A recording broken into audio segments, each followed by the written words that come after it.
حدیث شریف میں آتا ہے شیطان بھاگتا ہے، اپنے سر میں مٹی ڈالتا ہے، اور سب سے زیادہ شیطان رسوا یوم عرفہ کو ہوتا ہے۔ دعا کریں نا اللہ ہم سب کو بار بار حج کرنے کی توفیق عطا فرمائے، بار بار عمرہ کرنے کی توفیق عطا فرمائے۔ آپ صلی اللہ علیہ وسلم فرمایا جو بندہ ہی چاہتا ہے کہ اس کے گناہ معاف ہوں، جو بندہ ہی چاہتا ہے کہ اس کے رزق میں کبھی کمی نہ ہو، جو بندہ ہی چاہتا ہے کہ اللہ اس کی عمر میں برکت دے، وہ دو کام کرے۔ ایک تو رشتہ داروں کے ساتھ خصوصاً ماں باپ کے ساتھ اچھائی کرنی شروع کر دے، اللہ اس کے عمر میں بھی برکت دیتے ہیں، رزق میں بھی برکت دیتے ہیں، عزت میں اضافہ کرتے ہیں۔ اور دوسرا وہ بندہ پے در پے حج اور عمرہ کرے، کبھی عمرہ کرے اللہ توفیق دے، حج کرے، پھر عمرہ کرے، پھر جب اللہ توفیق دے سال بعد 2 سال بعد 3 سال بعد اللہ توفیق دے بار بار حج اور عمرہ کرے، اللہ سے رزق میں اضافہ فرمائے۔ اور دوسرا یہ جو دن ہے نا ذی الحج کے پہلے 10 دن اللہ نے ان کی قسم اٹھائی ہے قرآن میں۔ علماء نے لکھا ہے کہ اللہ نے ان دنوں کی قرآن میں قسم اٹھائی ہے کہ اللہ کو اتنے پسند ہے، یہ دن اللہ کو اتنے پسند ہیں، اللہ نے ان دنوں کی قسم اٹھائی ہے قرآن مجید میں۔ ان میں نیکی کرنا نبی کریم صلی اللہ علیہ وسلم فرمایا کہ اللہ کو ان 10 دنوں میں نیکی کرنا پورے سال سے زیادہ محبوب ہے۔ ان 10 دنوں کی نیکی اللہ تعالیٰ کو پورے سال سے زیادہ پسندیدہ ہے۔ آپ صلی اللہ علیہ وسلم صحابہ کرام کو بھارا ذکر کیا کرو، سبحان اللہ کہا کرو، الحمدللہ کہا کرو، اللہ اکبر کہا کرو، لا الہ الا اللہ کہا کرو، کیونکہ ان دنوں میں جو بھی عبادت کی جاتی ہے اللہ تعالیٰ اس کی عبادت کا اجر لیلۃ القدر کے برابر عطا فرماتے ہیں۔ روزہ رکھا کرو، روزہ رکھا کرو ان دنوں میں، روزہ رکھا کرو، اللہ تعالیٰ ہر روزہ کے بدلے 100 مجاہدین کو سامان دینے کا اجر عطا فرمائیں گے، 100 غلام آزاد کرنے کا اجر عطا فرمائیں گے، اور اللہ تعالیٰ 100 اونٹ اللہ کی راہ میں قربان کرنے کا اجر عطا فرمائیں گے ایک ایک روزہ کے بدلے۔ فرمایا یوم عرفہ کو روزہ رکھو، جو حج نہیں کر رہے یوم عرفہ کو روزہ رکھیں، اللہ اس ایک دن کی برکت سے پچھلے سال کے بھی اور آئندہ آنے والے سال کے بھی گناہ معاف کر دیں گے۔ سال کے بہترین دن، سال کے قیمتی ترین دن، نہ صرف دن بلکہ راتیں بھی، نہ صرف دن بلکہ، کیونکہ اس میں بہت بڑے کام ہوتے ہیں، ایسے کام جو پورا سال ہو ہی نہیں سکتے۔ میں پہلے آپ کو بتا چکا ہوں کہ ذی الحجہ کی خصوصیت یہ ہے کہ آپ ان میں جو کام کریں گے نا باقی پورا سال پوری جگہ ہوگی، پوری جگہ ہوگی، آپ وہ کام کریں تب بھی وہ کام نہیں کہلائیں گے۔ میں نے آپ کو مثال دی ہے کہ آپ جو ہے نا ذی الحجہ کی 8 ذی الحج سے لے کر 13 ذی الحج تک مینا میں جائیں گے، مینا میں رکیں گے، پھر میدان عرفات میں آئیں گے، پھر واپسی پر مزدلفہ میں آئیں گے، پھر شیطان کو کنگیاں ماریں گے، پھر جا کر طواف کریں گے، پھر جا کر قربانیاں کریں گے، یہ آپ کا حج کہلائے گا۔ ان 5 دنوں کے علاوہ باقی پورا سال اگر سارا سال ہی میدان عرفات میں بیٹھ رہے ہیں تو آپ کا حج نہیں کہلائے گا۔ کیوں نہیں حج کہلائے گا؟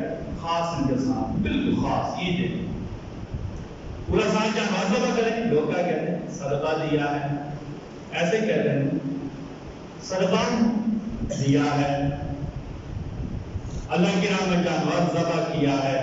لیکن ان 3 دنوں میں ذی الحجہ کے 3 دن 10 11 12 ان میں آپ جانور ذبح کریں گے، لوگ کیا کہیں گے قربانی کی ہے، کیا کہیں گے قربانی کی ہے۔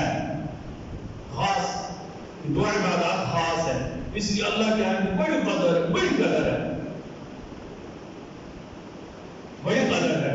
اللہ ہم سب کو ان دنوں کی بھی اور راتوں کی قدر کرنے کی توفیق عطا فرمائے۔ پچھلے جگہ کو ہم نے قربانی کے فضائل بیان کیے تھے، جب بھی ہم کوئی شرعی مسئلہ بیان کیا تھا ترغیب کے لیے فضائل ہوتے ہیں کہ لوگوں کو بتایا جائے جناب ہم جو کام کر رہے ہیں نا اللہ اور اس کے رسول نے اس کے بارے میں یہ حکم دیا، اس کا یہ اجر ہے، یہ فضائل ہوتے ہیں، ترغیب ابھارنا۔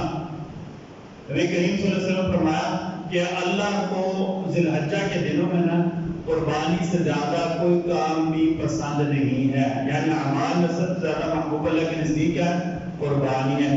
سیدہ فاطمہ کو نبی کریم صلی اللہ علیہ وسلم فرمایا فاطمہ اٹھو اپنی قربانی کے پاس کھڑی ہو جاؤ، فاطمہ پر اپنی قربانی کے پاس کھڑی ہو جاؤ۔ رسول اللہ کیوں؟ کہا قربانی کے جانور کے خون کا پہلا قطرہ زمین پر گرتے ہی اللہ قربانی کرنے والے کی مغفرت فرما دیں گے۔ جیسے فاطمہ نے پوچھا یا رسول اللہ یہ ہم اہل بیت کے ساتھ ہی خاص کہا نہیں، ہر مسلمان جو بھی قربانی کا جانور کے پاس کھڑا ہوگا قربانی کرے گا، اس کے قربانی کے جانور کے خون کا پہلا قطرہ زمین پر گرتے ہی اللہ اس کی مغفرت فرما دیں گے۔ آپ صلی اللہ علیہ وسلم نے صحابہ کرام کو کہا کہ قربانی کیا کرو، خوشدلی سے قربانی کیا کرو، تیموان تو سکو کل دل کے ساتھ اللہ نے توفیق کی اچھا جانور لے کر قربانی کیا کرو، حسب استطاعت اپنی استطاعت کے مطابق اچھا جانور لے کر قربانی کیا کرو۔ یا رسول اللہ فائدہ کیا ہوگا؟ ہر بال کے بدلے اللہ نیکی دیں گے، گناہ معاف کریں گے، درجات بڑھائیں گے۔ نیکی دنیا میں ہوگی، گناہ دنیا میں معاف ہوں گے، درجات اللہ کہاں بڑھائیں گے؟ جنت میں اللہ درجات بڑھائیں گے۔ یہ نیکی کے 3 درجے یاد رکھیں، گناہ معاف ہونا، نیکی کی توفیق ہونا اور درجہ بلند ہونا۔ درجہ بلند ہونے کا مطلب پتہ کیا آتا ہے؟ اللہ نے میری نیکی قبول فرما لی ہے، ٹھیک ہے؟ دنیا میں گناہ بھی معاف ہوں گے، نیکیاں قبول ہوں گے، آخرت میں اللہ کیا کریں گے؟ اجر کے طور پر درجات بلند فرمائیں گے، ٹھیک ہے؟ آپ صلی اللہ علیہ وسلم فرمایا ہر بال کے بدلے اللہ نیکی عطا فرما دیں گے۔ یہ کل شیء حسن، ہر بال کے بدلے نیکی ہے۔ اب دیکھنا بیل اور اس کے اوپر کتنے بال ہوں گے، گنتی میں نہیں، کوئی گن نہیں سکتا۔ صحابہ کرام آتے تھے کچھ لوگ تو بھیڑ کی یا لمبے جو بہت زیادہ جن پر بال ہوتے ہیں ان کی قربانی کرتے ہیں کہ آپ سنا ہاں جو اون والے جانوروں کی قربانی کرتے ہیں، بھیڑ کی قربانی کرتے ہیں، دھوبے کی قربانی کرتے ہیں، کوئی زیادہ بالوں والا جانور سے قربانی کرنے سے اونٹ، کہا اللہ اس کے لیے بھی اتنا ہی اجر عطا فرمائے، اللہ اس کے لیے بھی اتنا ہی اجر عطا فرمائے۔ ہمارے علماء نے تجربہ کے ساتھ لکھا ہے کہ جو بندہ اللہ کے لیے قربانی کرتا ہے اللہ اسے سارا سال رزق میں کمی نہیں دیتے۔ جو اللہ کے لیے قربانی کرے گا اللہ سارا سال اسے رزق میں کمی نہیں دیں گے۔ اور یہ اصول ہے جو اللہ کے لیے لگاتا ہے نا اللہ اسے کبھی کمی نہیں آنے دیتے، تھوڑا نہیں لگنے دیتے۔ اللہ نے خود کہا جو اللہ کی راہ میں لگایا کہ مجھے قرضہ دے رہا ہے، قرآن کہ فَيُضَاعِفَهُ لَهُ أَضْعَافًا كَثِيرًا، اللہ بڑھا چڑھا کر اسے دیں گے، اس کی نسلوں کو بھی دیں گے انشاءاللہ بإذن اللہ۔ آج ہمیں قربانی کے مسائل بیان کرنے ہیں، ٹھیک ہے؟ سب سے پہلے تو یاد رکھیں قربانی اس کے اوپر واجب ہے، ہر مسلمان کے اوپر واجب ہے، مرد ہو، عورت ہو، یتیم ہو بے شک، لیکن صاحب نصاب ہو۔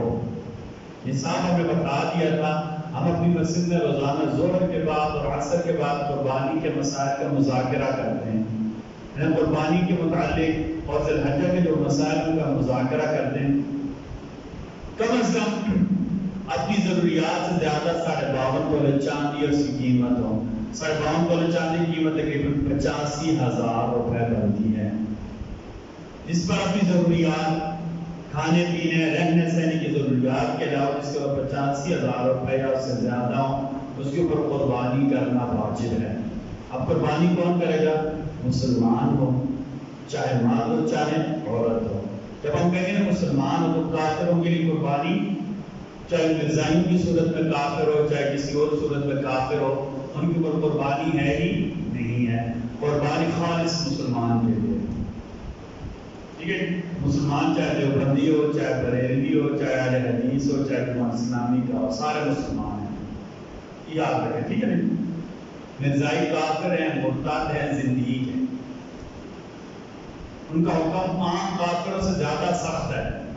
باقی کافر اپنے آپ کو کافر کہتے ہیں، لیکن یہ میرے نبی صلی اللہ علیہ وسلم کی ختم نبوت پر ڈاکہ ڈالنے کے بعد، اتنا بڑا ظلم کرنے کے بعد بھی زبردستی اپنے آپ کو مسلمان کہلواتے ہیں، اس لیے ان کا حکم زندیق کا ہے۔ زندیق ایسے کافر کو کہتے ہیں جو اپنا کفر مانے نہیں، کرے کفر لیکن مانے، یعنی دوہرا چور ہو، دوہرا چور ہو، چوری کر کے مانے نہیں۔ باقی کافر عام کافر ہیں، کافر ہیں مانتے ہم کافر ہیں، قادیانی بڑے مرتد زندگی ہے، کیوں؟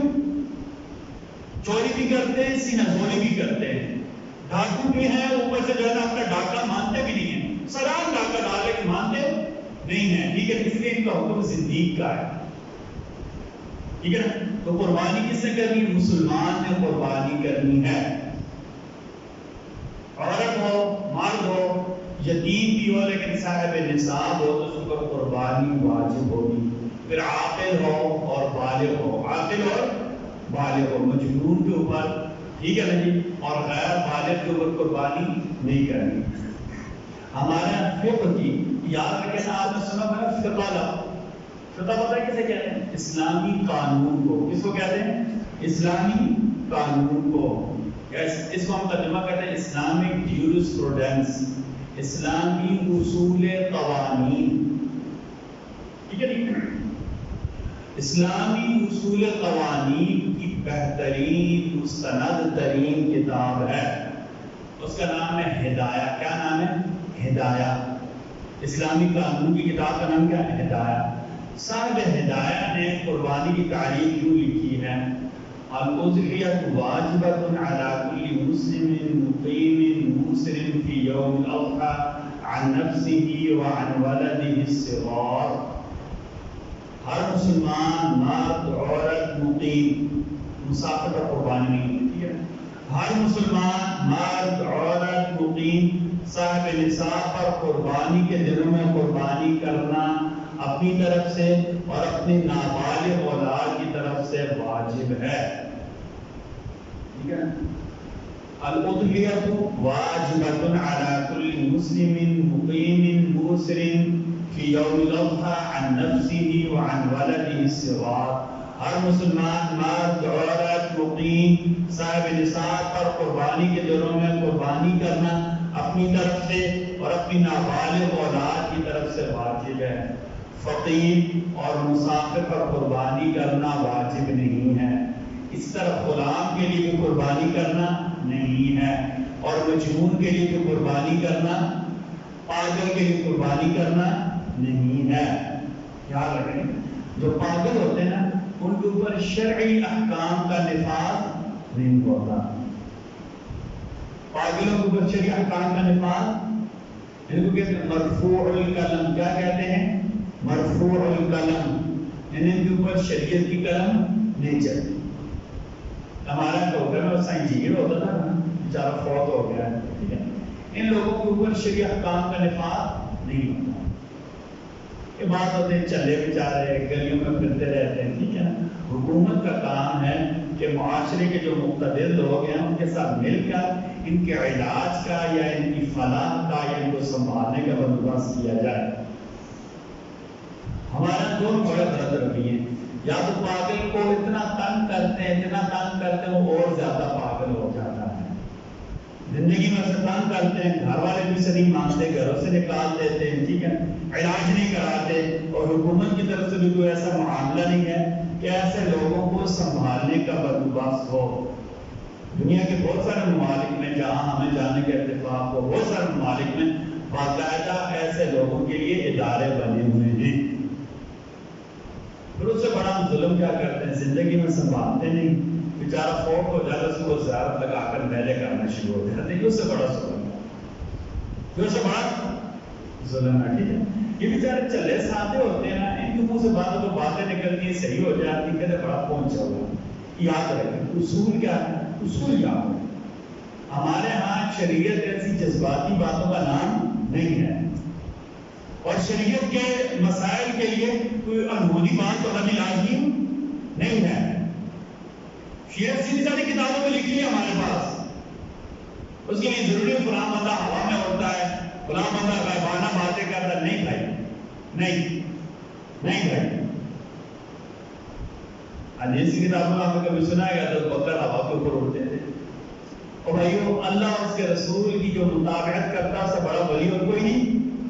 جو اللہ اس کے رسول کی مان لیتا ہے نا اور من وعن مانتا ہے، اپنے آپ کو فنا کر دیتا ہے، اس سے بڑا ولی اور کوئی نہیں ہوتا۔ اس کے لیے غنی کیا کہتے ہیں، غائبانہ باتوں کا ضرور نہیں لازمی، یہ ہم نے اپنی طرف سے معیار بنا لیا ہے، ہم نے اپنی طرف سے معیار بات وہی ہوتا ہے نا، یہ اندازے ہوتے ہیں، یہ سادے لوگوں نے کوئی بات کیا دیکھو نہیں فلاں بات کے لیے صحیح ہو گئی، بیٹھی صحیح ہو گئی ہے، ٹھیک ہے نا، تو بس صحیح ہونے کا مطلب یہ نہیں نعوذ باللہ ہم اس سے جا کر مدد مانگنے شروع ہو جائیں، ہم اس کو کیا کہتے ہیں نعوذ باللہ من ذالک، اللہ کے ساتھ شریک کر لیں، ٹھیک ہے۔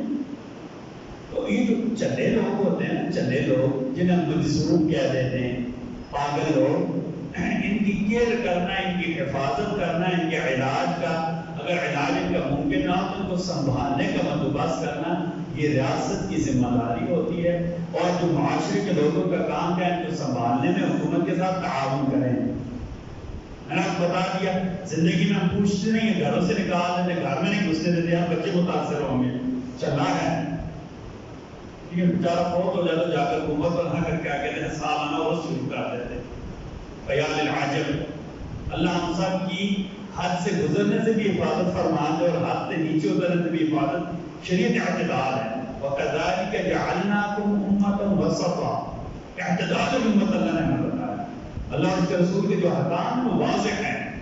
میں نے آپ کو بتا دی تھی شریعت ہوا میں اڑنے کا نام نہیں ہے، شریعت سمندر کے اوپر جہاں نماز رکھ کر نماز پڑھنے کا نام لکھا ہوا بھائی کتابوں میں سامنے، ہم کس کے پابند ہیں؟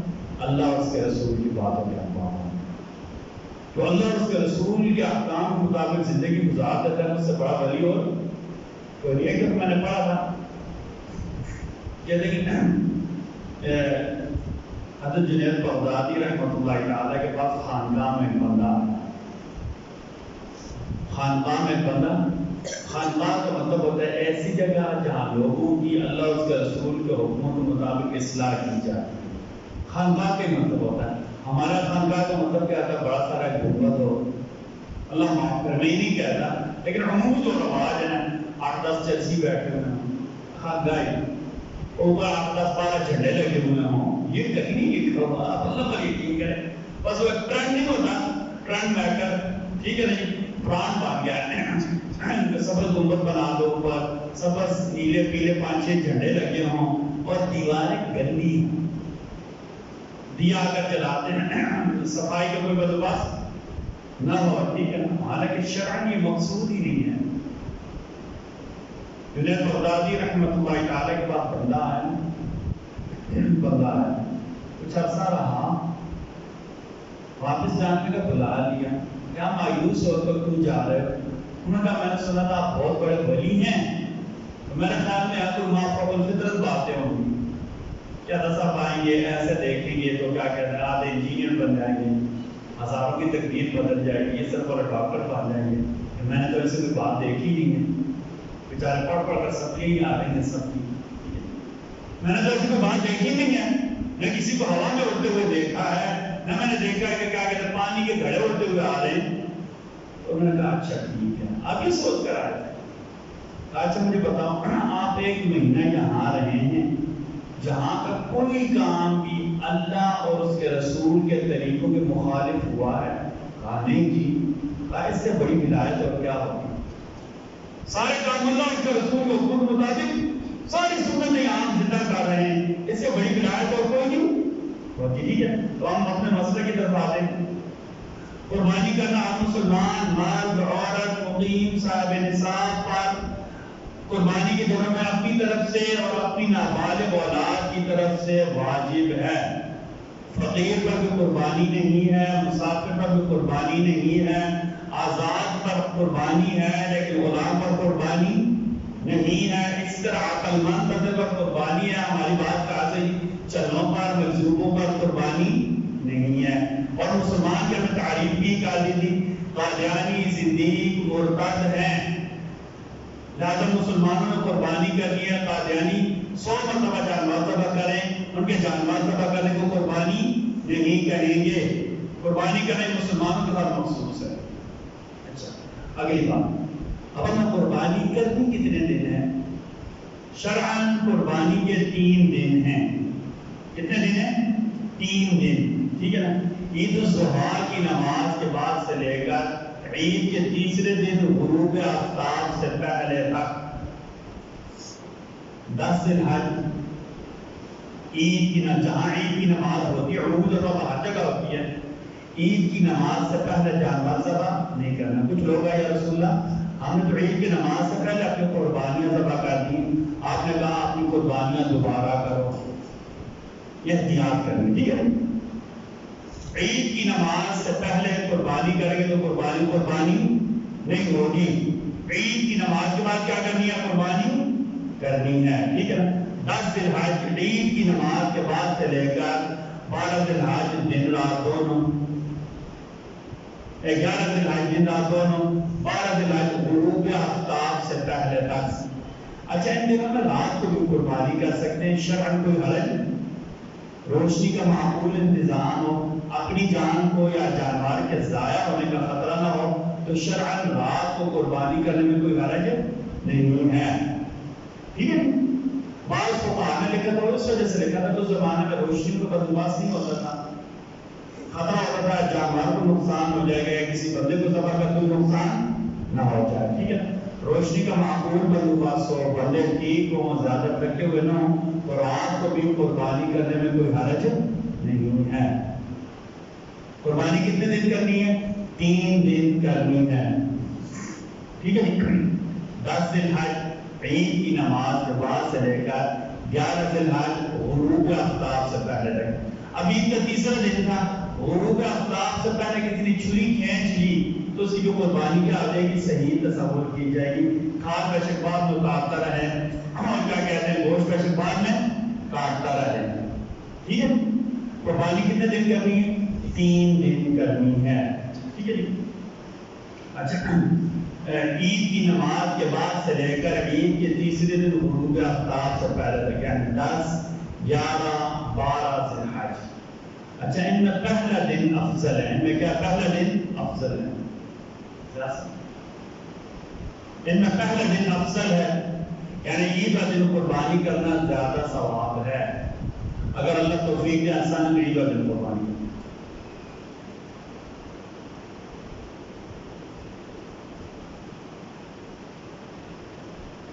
اچھا معاویہ بن صالح فرماتے ہیں کہ ابو مریم رضی اللہ عنہ نے کہا کہ میں نے سیدنا ابو ہریرہ کو یوں فرماتے ہوئے سنا, وہ لوگوں کو کہہ رہے تھے لوگوں یاد رکھو قربانی صرف 3 دن ہے.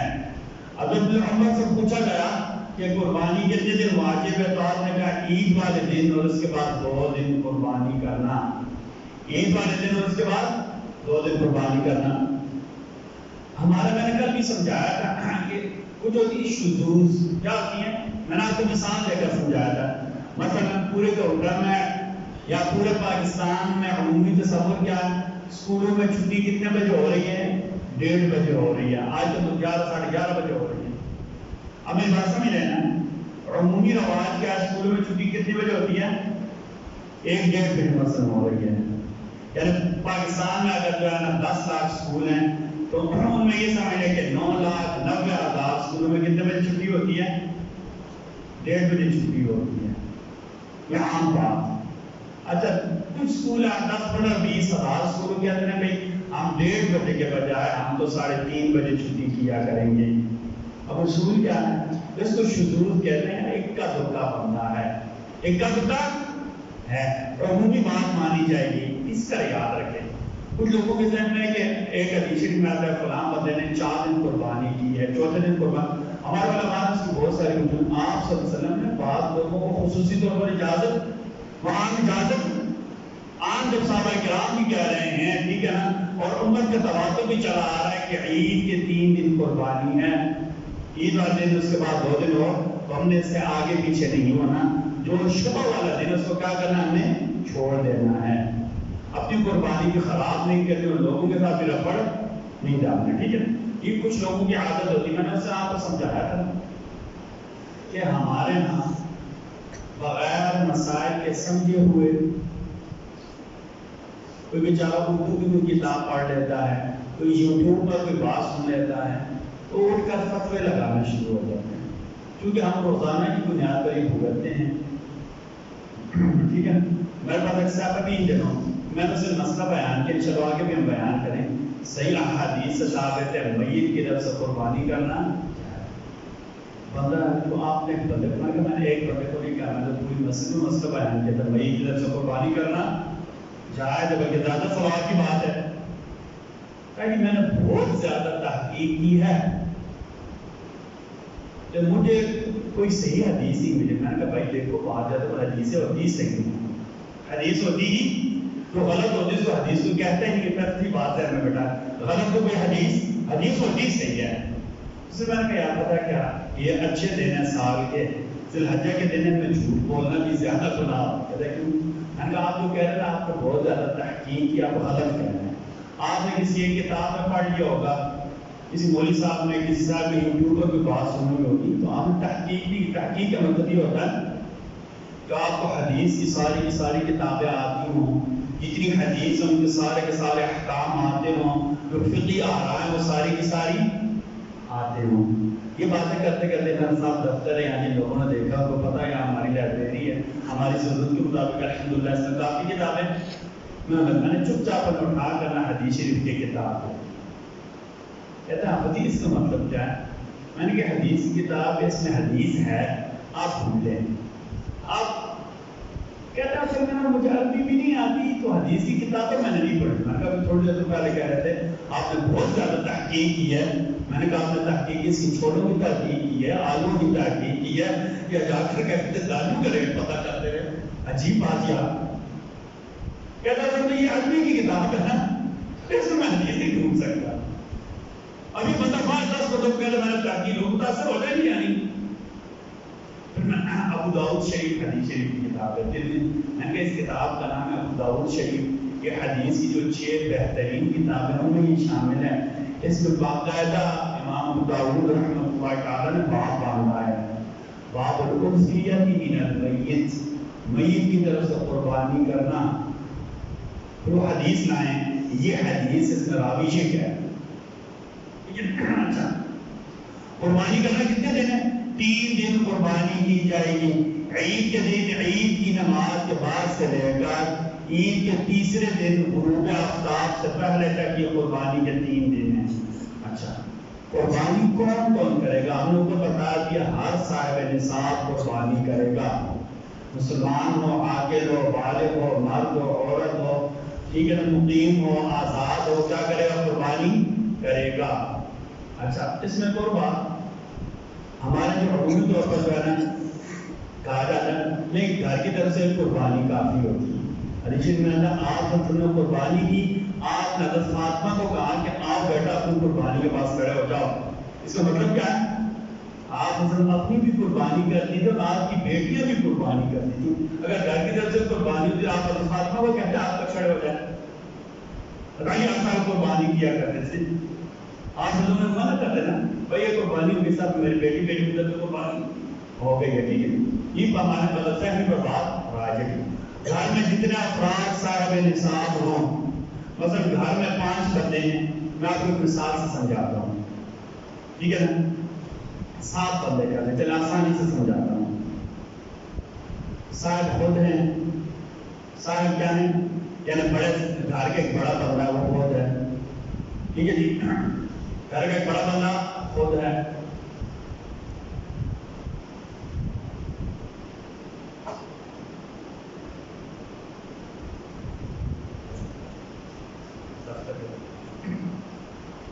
اچھا جی گھر میں مثال 3 بیٹے ہیں تینوں شادی شدہ ہیں. 3 بیٹے ہیں تینوں کیا ہیں ایک بچہ اچھی جاب کر رہا ہے ایک بچے کی دکان ہے ایک بندہ باہر ہو رہا ہے. والد صاحب اچھی پینشن لے رہے ہیں ٹھیک ہے. اچھا تینوں بیٹے شادی شدہ ہیں. ایک بیٹے کی بیوی کیا ہے ٹیچر ہے. ایک کے پاس مثلا 10 تولے سونا ہے. ایک کے پاس اس کے والدین نے یا اس نے کیا کہتے ہیں اچھی پراپرٹی بنائی ہوئی ہے. اب گھر میں کتنے بندے ہو گئے 7 بندے ہو گئے.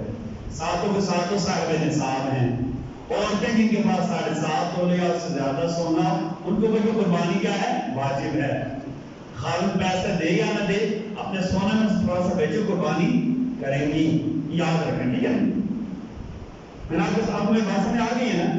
گھر میں 7 بندے اس سمجھانے کے لیے ایک بیٹا باہر ہوتا ہے ایک کی دکان ایک اچھی جاب کر رہا ہے. بابا جی خود بھی کیا کر رہے ہیں ماشاء اللہ کے فضل سے اچھی پینشن لے رہے ہیں 40-50 پینشن لے رہے ہیں ٹھیک ہے جی. اچھا 3 بیٹے شادی شدہ ہیں. 3 بیٹے کیا ہیں شادی ان کی بیوی بھی ماشاءاللہ اللہ کے فضل سے ایک کے بعد 10 سال سونا ہے، ایک ٹیچر ہے، ایک نے باقی جو ہے نا اللہ نے بہت کچھ یہ سمجھانے کے لیے۔ اب گھر میں کتنے بندے ہو گئے؟ 7 بندے ہو گئے، ساتوں کے ساتوں صاحب نظام ہیں۔ اب یہ نہیں کریں گے ایک بکرا لائیں گے سب کی طرف سے کافی ہو جائے گا۔ گھر کے ساتوں کے ساتھ بندوں نے کیا کرنی ہے؟ قربانی۔ بے شک ایک بیل لے لیں، ساتھ کے ساتھ گھر کے بندے ہو جائیں گے۔ یہ شرعی مسئلہ ہے، ٹھیک ہے؟ ٹھیک ہے، شرعی مطلب قربانی کون کرے گا؟ گھر میں جتنے صاحب نصاب مرد عورت ہیں سب کے اوپر قربانی واجب ہے۔ اصل عورتوں کے پاس اگر کیا کہتے ہیں سونے کی مالک ہے 7 کو جو زیادہ سونا ہے تو ان کے اوپر قربانی کرنا بھی کیا ہے؟ واجب ہے۔ یہ مسئلہ سمجھیں، ٹھیک ہے نا؟ ایک اور عمومی طور پر آج ہمیں وہ مسائل عمومی طور پر ہمیں پیش آتے ہیں، ٹھیک ہے نا؟ قربانی کا جانور کسی نے خریدا، وہ قربانی کا جانور گم ہو گیا یا مر گیا، اللہ کبھی نہ کرے لیکن یہ حالات پیش آتے رہتے ہیں۔ قربانی کا جانور کسی نے خریدا، قربانی کا جانور کسی نے کیا کیا؟ خریدا، جانور مر گیا یا جانور گم ہو گیا، اب کیا کرے گا؟ اگر یہ بندہ مالدار ہے تو دوسرا جانور لے گا، دوسرا جانور لے کر قربانی کرے گا۔ غریب ہے، ٹھیک ہے، تو اس کے اوپر قربانی ہے ہی نہیں، لہذا قربانی پھر نہیں کرے گا، اللہ سے اجر عطا فرمائے۔ یہاں سے ایک اور مسئلہ، اچھا بندہ مالدار تھا، قربانی کا جانور لیا، عید والے دن قربانی کا جانور بھاگ گیا، ذبح کرتے ہوئے کہیں بھی، ٹھیک ہے نا؟ ابھی ڈھونڈتے رہے نہیں ملا، پتہ چلا تیسرے دن عصر کے بعد جانور مل گیا، اب کیا کرے گا؟ چونکہ اس نے دوسرا جانور لے کر قربانی کر لی تو شرعی طور پر اسے اختیار ہے، اگر اللہ کی توفیق ہے، راضی ہے تو اس کو بھی اللہ کی راہ میں ذبح کر دے، قربانی کر دے، ورنہ کریے اس کو بیچ لے، پیسے اپنے تصرف میں لے تک بھی جائز ہے۔ ہمیں بات سمجھے، ٹھیک ہے؟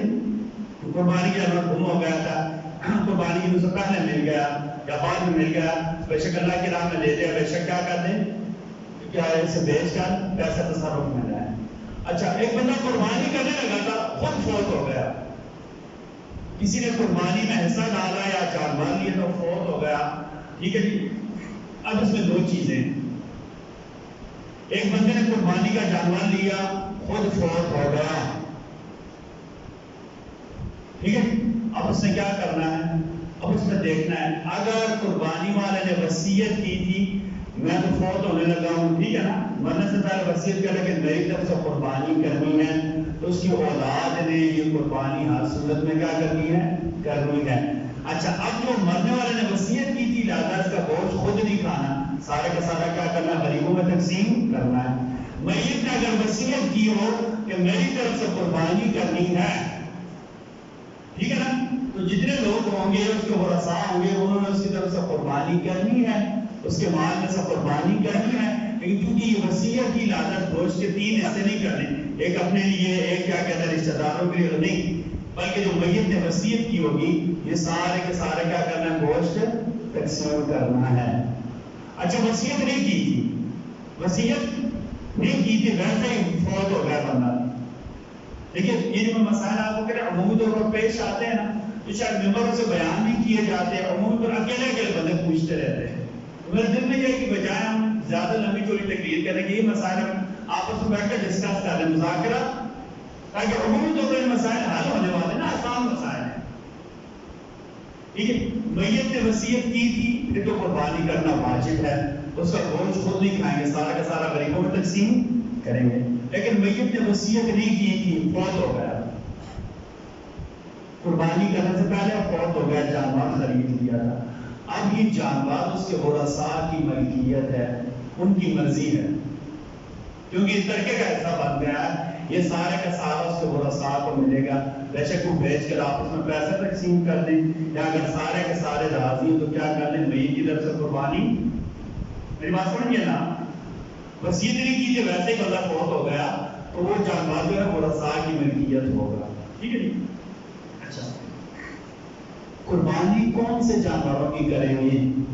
اللہ نے قرآن کریم سورۃ الانعام آیت نمبر 144 اور 145 دونوں میں قربانی کے جانور بیان کر دیے ہیں۔ عام جانور عمومی اور ایک ان کے ساتھ ضمنی ہیں. ٹھیک ہے جی.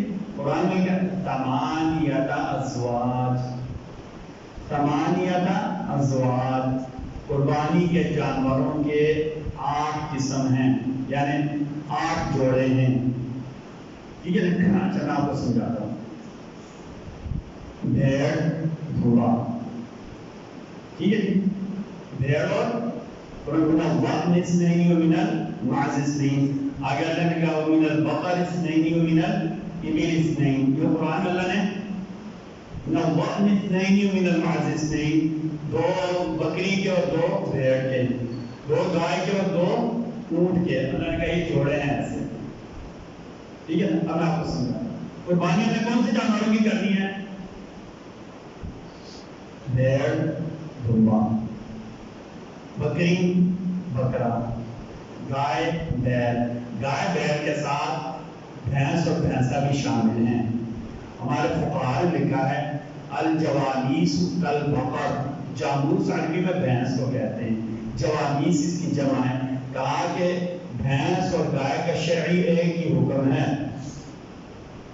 لیکن عمومی طور پر بھی ایسے ہی ہوتا ہے نا.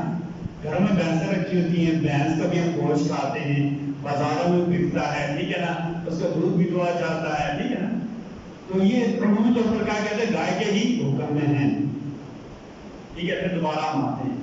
بھیڑ دمبا، بکری بکرا، بیل گائے، بھینس بھینسا، اونٹ اونٹنی.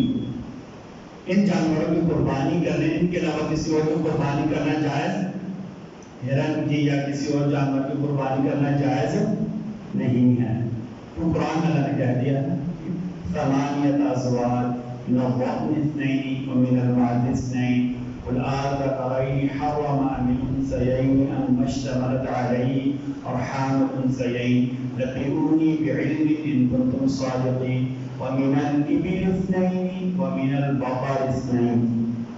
اللہ نے قرآن میں جو جوڑے بیان کی جن کے ہمیں قربانی کرنی ہے، میں دوبارہ دوہرا دیتا ہوں، ٹھیک ہے. میں کوئی شک و شبہ نہ رہے. بھیڑ دمبا، بکری بکرا، بھینس بھینسا، گائے بیل اونٹ اونٹنی. ان جانوروں کی کیا کرنی ہے؟ قربانی کرنی ہے. اچھا قربانی کے جانوروں کی عمر کتنی ہونی چاہیے؟ گائے اونٹ بکری، گائے اونٹ بکری. ٹھیک ہے نا جی. ایک اصطلاح برطان بولی جاتی ہے مسنہ. کیا کہتے ہیں ان کو؟ مسنہ.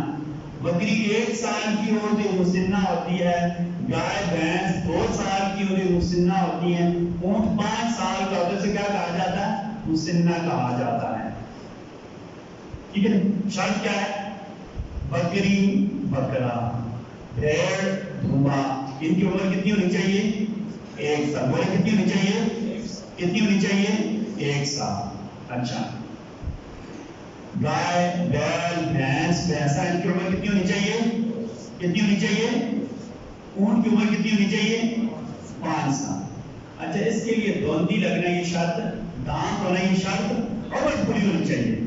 جس نے پالا ہے یا گھر میں پالا ہے تو اس کی عمر کیا ہونی چاہیے؟ دانت ہونا.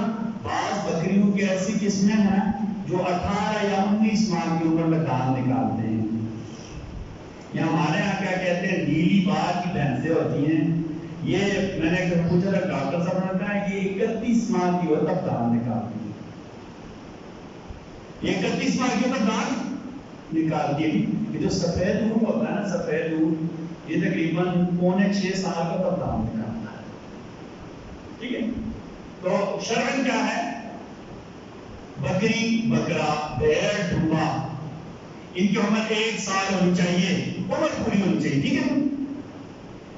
گائے بیل بھینس بھینسا ان کی عمر کتنی ہونی چاہیے؟ 2 سال. اونٹ اونٹنی ان کی عمر کتنی ہونی چاہیے؟ 5 سال. اچھا شریعت نے ایک چھوٹ دی ہے. آپ نے فرمایا بھیڑ اگر جدہ ہو، جدہ کہتے ہیں ایسے بھیڑ یا دمبے کو جو ہو تو 6 مہینے اس سے زیادہ لیکن اتنا پلا ہو تو سال کا لگے، تو ایسے بھیڑ یا دمبے کی قربانی بھی کیا ہوگی؟ جائز ہوگی. یہ صرف بھیڑ کے لیے. میری بات سمجھ گئے نا؟ عمر میں نے آپ کو بتا دیا. آگے کون کون سے عیوب ہیں کون کون سا عیب ہے، ٹھیک ہے، جو ہو تو قربانی نہیں ہوگی. اور آپ عادت کرتے ہیں کہ آپ صلی اللہ علیہ وسلم نے کہا یہ عمومی اصول ہے، ٹھیک ہے نا. 4 قسم کے جانوروں کی قربانی جائز، بہنگا پن واضح ہو، لنگڑا پن واضح ہو، ٹھیک ہے، اتنا بوڑھا یا اتنا بیمار ہو جائے کہ ہڈیوں کا گھوٹا نہ رہے، جس کا کان تہائی یا اس سے زیادہ کٹا ہو، دم ناک تہائی یا اس سے زیادہ کٹی ہو. اچھا، جب کان یا دم پیدائشی بالکل نہ ہو، کان یہ جانور کے عیوب یا خوبصورتی کے لحاظ سے بھی اور قیمت کے لحاظ سے بھی، لہٰذا اگر کوئی عیب ایسے ہو تو اس میں قربانی کرنا جائز نہیں ہے. اچھا، ہمارا جانوروں کو خصی کیا جاتا ہے شرعاً، ایسے جانور کی قربانی کرنا بالکل جائز ہے، بلکہ زیادہ ثواب ہے. جس میں آپ صلی اللہ علیہ وسلم جن 2 مینڈوں کی قربانی کرتے تھے ان میں یہ خاصیت ہوتی تھی. اب شراکت کا مسئلہ، ٹھیک ہے، چھوٹا جانور ایک ہی بندے کی طرف سے ہوگا، بکری، بکرا، بھیڑ، ڈمبا، یہ ایک بندے نے ہی کرنا ہے. بڑے جانور میں 7 حصے ہوں گے. بڑے جانور میں کتنے حصے ہوں گے؟ 7 حصے ہوں گے، ٹھیک ہے نہیں. بھینس، بھینسا، بیل، گائے، اونٹ، اونٹنی، اس میں کتنے حصے ہوں گے؟ 7 حصے ہوں گے. کم از کم حصہ کتنا ہے؟ ایک سے کم نہیں کرنا، ٹھیک ہے نہیں. چلو 2 بندے مل کر حصہ اٹھاتے تھے بھی ایسا نہیں کرنا، ٹھیک ہے. 2 بندے مل کر نہیں، ایک بندے نے ایک حصہ ڈالنا ہے. گائے بیل میں کتنے حصے ہوں گے؟ 7 حصے ہوں گے. اچھا، جفت بھی ہو سکتے ہیں، مثلا 2، 4، 6، یہ بھی حصے شرط کوئی حرج نہیں. لیکن گوشت کی تقسیم کے لحاظ سے کیا کہتے ہیں، اور انصاف کے لحاظ سے جتنا ہو تو زیادہ آسانی سے تقسیم ہو سکتے ہیں، ٹھیک ہے. ہمیں بات سمجھ لینا، 2، 4، 6 یہ بھی اگر ہو جائے تو شرط کوئی حرج نہیں ہے، لیکن بہتر یہ کہ 7 حصے ہوں. اچھا، پھر ہمیں قربانی میں حصہ دار کس کو بنانا ہے؟ صحیح العقیدہ ہو، مشرک کوئی نہ ہو بیچ میں، صحابہ کا دشمن کوئی نہ ہو بیچ میں، ابو بکر کا دشمن بیچ میں نہ ہو، عمر کا دشمن بیچ میں، عثمان کا دشمن بیچ میں نہ ہو، علی کا دشمن بیچ میں، اہل بیت کا دشمن بیچ میں، حسن حسین کا کوئی دشمن بیچ میں، معاویہ کا کوئی دشمن بیچ میں. اگر کوئی بھی ایسا اگر کسی کی قربانی، بات سنے بھائی، شاید آپ کے دل میں ہے وہ کہ تو بندے اچھے ہیں نا، او بھائی بات سنو، بات سنو، او بھائی بات سنیں، ابو بکر سے زیادہ اچھا کائنات میں کوئی اور ہے؟ او بھائی تو ابو بکر کو اچھا نہیں مان تو ہم سے اچھا مان لے، ہماری عقل کو پتہ نہیں کیا ہوگا یار. عمر سے زیادہ اچھا اور کوئی ہے کائنات میں جن کے اوپر نبی اعتماد کرتے تھے یار؟ ایک بتاؤ نا، اچھا نہیں سمجھتا، ہم سے کیسے اچھا سمجھتے؟ عثمان سے اچھا کوئی ہے جسے نبی نے اپنی 2 بیٹیاں نکاح میں دیا؟ علی سے زیادہ اچھا اور کوئی ہے؟ حسن حسین سے زیادہ اچھا کوئی ہے یار؟ معاویہ سے اچھا اور کوئی ہے جن کے اللہ کے نبی نے دعائیں کیا؟ یہ کوئی بات نہیں، اسلام بڑا اچھا بننا نہیں بھائی. اچھائی کا معیار کیا ہے؟ اللہ اس کے رسول کی بات کو کدھر مان رہا ہے یا نہیں مان رہا، یہ اچھائی کا معیار ہے دین میں. اور بڑا اچھا بات ہے، یہ اللہ سے بڑے تعلقات ہے بھائی. آپ کے تعلقات ہوں نا، ہمیں نہیں کہا کہ تعلقات نہ ہوں، لیکن دین دین ہے، ٹھیک ہے. اچھا، اسی طرح مرزائی یا قادیانی، یاد رکھیں مرزائیوں سے بڑا مرتد، کافر، زندیق اور کوئی نہیں ہے. کیوں بلا بھائیو؟ یہ کافر ہونے کے ساتھ ساتھ بڑے ڈاکو ہیں. ایک ہوتا ہے چور جو اپنی چوری مان جائے، ایک ہوتا ہے ڈاکو جو اپنی ڈکیتی مان جائے. یہ مرزائی میرے نبی کی ختم نبوت کے ڈاکو ہیں اور اپنی اس ڈکیتی پر ڈکائی کے ساتھ قائم ہیں. مرزائی یاد رکھے قربانی کس نے کرنی؟ مسلمان نے کرنی ہے. مرزائی ہے ہی کافر، اس کو قربانی ہے ہی نہیں ہے. آج خطرے میں بڑا لفظ گزارش ہے بھائیو، کل قیامت کے دن ہم سب کی شفاعت کس نے کرنی ہے؟ وہ میری حیرت تو نہیں گوارا کرتی بھائی. کل قیامت کے دن ہم سب کی شفاعت کس نے کرنی؟ بولو. اگر نبی کی شفاعت چاہیے نا، آج سے سارے آپ پر تواضع کر کے جائیں. مرزائی کا جانی کسی کی درجہ میں ہو، ہم ان کے ساتھ ہر قسم کو بائیکاٹ کریں گے. بھائی اگر نبی کی شفاعت چاہیے نا تو اس پر کھل کر قائم ہو جائے، اللہ پر یقین کرے. اللہ اس کے بدلے آپ کو نعمت بھی دیں گے، اللہ اس کے بدلے اس کو نگاہ بھی دیں گے، رزق بھی دیں گے، برکت بھی اللہ دیں گے. اور اگر ہم نے اس معاملے میں پسپائی دکھائی نا، اب اللہ پر یقین کر ہمارا تک بھی نہیں رہے گا۔ قربانی کس کے لیے؟ مسلمانوں کے لیے۔ کافروں میں تو قربانی ہے ہی نہیں، اور قادیانی اور مرزائیوں سے بڑا کافر اور کوئی ہے ہی نہیں ہے، ٹھیک ہے جی۔ اگر کسی نے 20 پیسہ ڈال دیا تو اس کی قربانی نہیں ہوگی۔ اچھا، اب میت کی طرف سے قربانی، نبی کریم صلی اللہ علیہ وسلم ہر سال 2 قربانیاں کیا کرتے۔ کتنی قربانی کیا کرتے؟ ایک اپنی طرف سے، ایک اپنی امت کی طرف سے۔ میرے نبی کے سامنے مکہ میں کتنے صحابہ فوت ہوئے نا، جنگ بدر میں صحابہ شہید ہوئے نا، جنگ بدر میں صحابہ شہید ہوئے، میرے نبی ان کی طرف سے جو قربانی کیا کرتے تھے۔ اس سے کیا ثابت ہوتا ہے؟ میت کی طرف سے قربانی کرنا کس کا طریقہ ہے؟ نبی صلی اللہ علیہ وسلم کا طریقہ ہے۔ حضرت علی، ابو داؤد شریف حدیث شریف کی کتاب ہے، اس میں باب الوصیہ عن المیت حدیث شریف ہے۔ حضرت علی 2 قربانیاں کر رہے تھے۔ ایک صاحب نے پوچھا سیدنا علی سے کیا 2 قربانی کیوں کر رہے ہیں؟ کہا کہ ایک اپنی طرف سے کر رہا ہوں، اور نبی کریم صلی اللہ علیہ وسلم نے مجھے وصیت کی تھی، کہا علی میں جب دنیا سے چلا جاؤں گا تو میری طرف سے ہاتھ صاحب قربانی کرنا۔ میرے نبی دنیا سے چلے گئے، علی نے ان کی طرف سے قربانی کی۔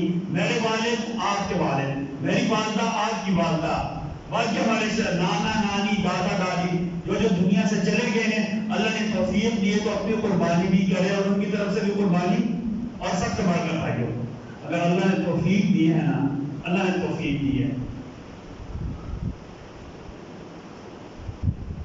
تو میرے نبی کے احسانوں کا بتا سکتے بھائیو۔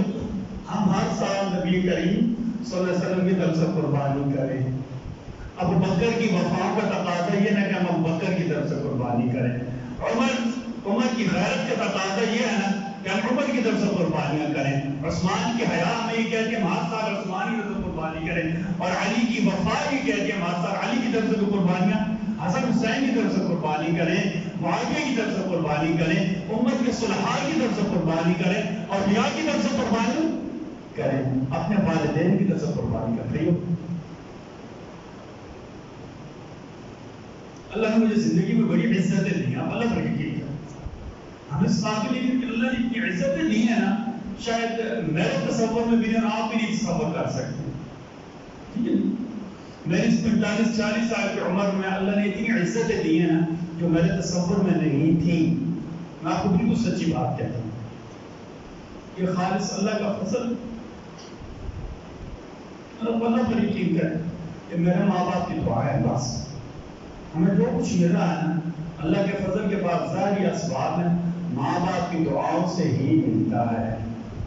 میں آپ کو سچی سچی بات بتاؤں گا، ہمارا تو کل کوئی کمال نہیں، ہمیں تو کوئی اپنے گھر میں نوکری کے لیے نہ رکھتا بھائیو، اگر ماں باپ کی دعا ہے نہ ہوتی بھائیو۔ اگر ماں باپ دنیا میں نہیں ہے تو ان کی طرف سے قربانی کرے، اللہ نے توفیق دی ہے، ٹھیک ہے۔ اچھا، ایک اور بات کہ انشاءاللہ جب قربانی کریں گے تو 4 رگیں کاٹنی ہیں، نادھارا یعنی سانس والی نالی، خوراک والی نالی، اور اس طرح باقی جو دل میں 2 رگیں ہیں وہ کاٹنی ہیں۔ اگر مثلا 3 کاٹ گئی، ایک صحیح نہیں کری تب بھی قربانی کیا ہوگی؟ جائز ہوگی۔ ان میں احتیاط کرنی ہے۔ اچھا، بس آپ 2 منٹ میں دعا بتاتا ہوں۔ قربانی جب کریں گے نا، نبی کریم صلی اللہ علیہ وسلم پتہ جب قربانی کے بعد کھڑے تو کیا پڑھتے تھے؟ انی وجہت خالص اللہ کریم، یہ اللہ کی وحدانیت بھائیو، یہ پکا ذہن میں بٹھا لے۔ ہم قربانی کس کے لیے کرتے ہیں؟ بولے کس کے لیے کریں گے؟ خالص اللہ کے لیے۔ اللہ کے علاوہ کوئی معبود ہے نہ، اللہ کے ذات میں صفات میں قطعاً کوئی شریک نہیں ہے۔ ہمارے حاجت روا، ہمارے مشکل کشا، ہمارے فریاد رس، ہماری بیوی بنانے والا صرف اللہ ہے۔ اللہ کا حکم ہے، ہم اللہ کے لیے قربانی کریں گے۔ نبی کریم صلی اللہ علیہ وسلم کا دعا پڑھتے انی وجہت وجہی للذی فطر السماوات والارض حنیفا وما انا من المشرکین ان صلاتي ونسكي ومحياي ومماتي لله رب العالمین لا شریک له وبذلك امرت وانا اول المسلمین۔ تو پتہ کیا کرنی ہے؟ اللهم لك ومنك عن محمد وامته بسم الله الله اکبر، بسم اللہ الرحمن الرحیم اور بسم اللہ اللہ اکبر، اور نہیں آتا ورنہ 2 دن یہ یاد کر لیں۔ جب قربانی کر چکیں گے نا، جب قربانی ہو جائے گی تو قبلہ کی طرف کھڑا ہو کر پتہ کیا کرنا ہے؟ نبی کریم صلی اللہ علیہ وسلم کہتے ہیں یا صحابہ کرام کے معمول تھا اللہم تقبل منی کما تقبلت من حبیبک محمد صلی اللہ علیہ وسلم و خلیلک ابراہیم علیہ السلام. اللہ آپ میری قربانی کو ایسا قبول کریں نا جیسے آپ نے اپنے حبیب نبی کریم کی قربانی قبول کی, جیسے آپ نے اپنے خلیل سیدنا ابراہیم کی قربانی قبول کی ہے. ٹھیک ہے, یہ بات یاد رکھیں, پورے اخلاص سے قربانیاں کریں. انشاءاللہ بإذن اللہ تعالیٰ